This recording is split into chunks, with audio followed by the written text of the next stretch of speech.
I'm going to close this. Um, I know nobody's online right now because they probably literally haven't seen me online in over a year. But anyway, Happy New Year, folks. Grace and peace, as per usual. How are you doing? Hopefully, you have a community that you've been pouring into and one that is pouring into you. I just literally wanted to pop on just to say Happy New Year, happy everything, and to encourage folks. I see a lot of discouragement. Happy MLK Day. Although MLK, I don't necessarily agree with a lot of his theology from when he was in seminary. I love the fact that he literally was willing to put his life on the line for walking out his belief in justice for people. And the way that the government kind of looks at individuals now is wild. Like certain lessons that I learned, I posted about this on, I think, Instagram and Facebook. One of the main lessons that I learned is we live in a fallen world with fallen people. Grace and peace. Um, Grace and peace. We live in a fallen world with fallen individuals who will literally take your life and then make a holiday about your life that they've taken while basically curating how you've been seen. They won't talk about the parts of your life that made them want to take it in the first place. Like they're going to give you the peaceful stuff. They're not going to give you, I've integrated my people into a burning house. They're not going to give you the, we coming for the check. They're not going to give you that. So, but anyway, shout out to all of you who are celebrating this MLK Day or observing it rather. Um, yeah. Oh, and shout out to the folks who watched that big football slash soccer match from that African. Um, it was like a huge conference from Africa, and Senegal won over Morocco, and it was so much corruption. So much corruption. Like it was like racism. Like literally, Senegal did an unprecedented thing by literally leaving the pitch. Their coach left the pitch and said, listen, we're not going to deal with this. It was so much corruption. They tried to jump the goalie of the Senegalese folks. They was making monkey sounds. They had banana. This it was wild. And I'm glad that Senegal won. So Nanga Def to my Willoff folks. And yeah, so thinking about that corruption actually made me want to get online, especially with today being MLK Day.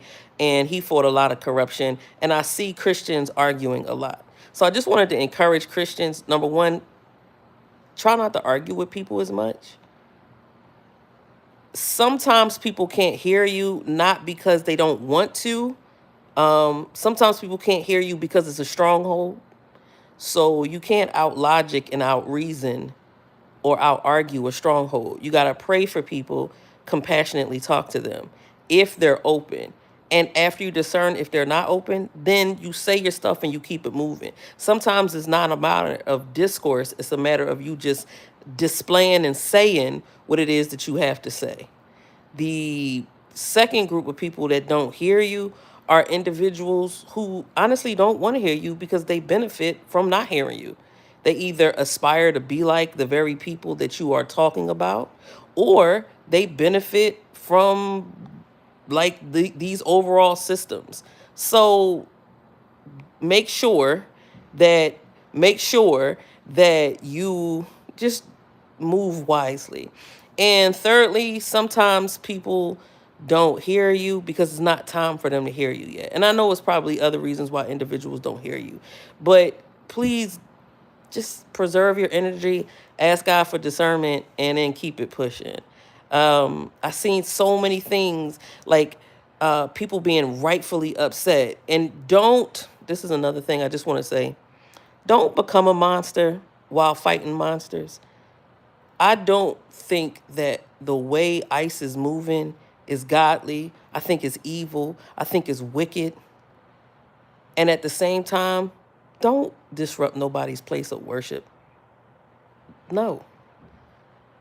And then try to manipulate scriptures to justify that.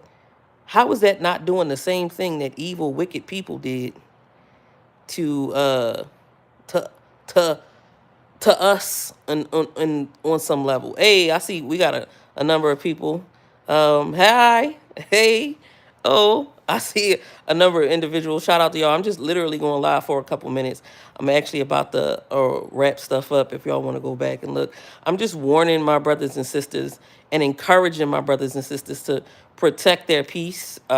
Make sure you stand in the will of God and that you don't become a monster while fighting a monster. A lot of us been professing Christ and we're not acting godly, and we're showing that we are fallen, but let's show also that we're redeemed. You know what I mean? Let the redeemed of the Lord say amen. It's going to take godliness to fight evil. So it is going to take godliness to fight evil. The flesh is not going to beat the flesh. So when you thinking like I got a custom, no, you don't. That's the flesh. Yeah. So that's all I got to say, y'all. Grace and peace.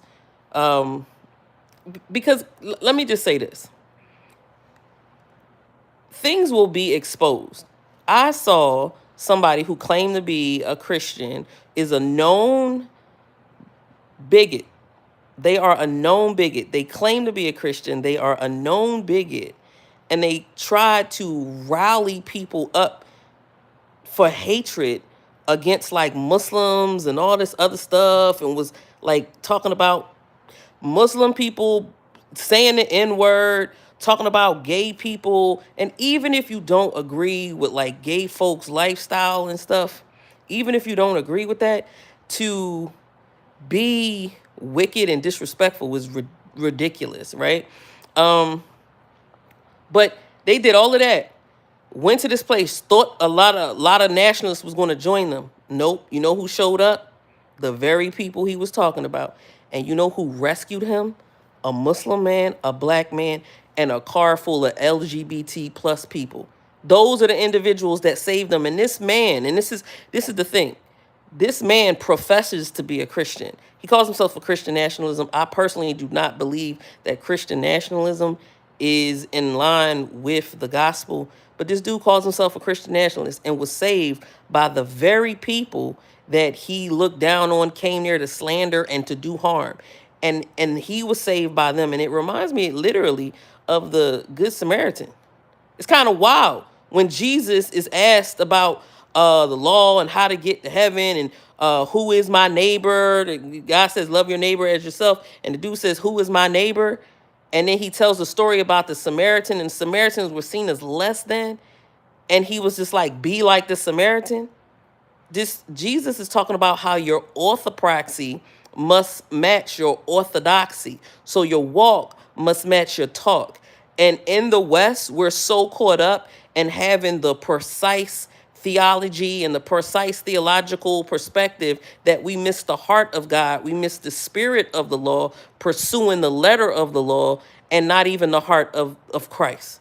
And I just wanted to encourage us to continue on in serving Christ and representing him well. Don't be like the world while you engage the world. Just don't. Save your peace and grace and peace. Remember, hopefully you have a community that you are pouring into and one that is pouring into you. As always, love God, love your neighbor, and take care of yourself.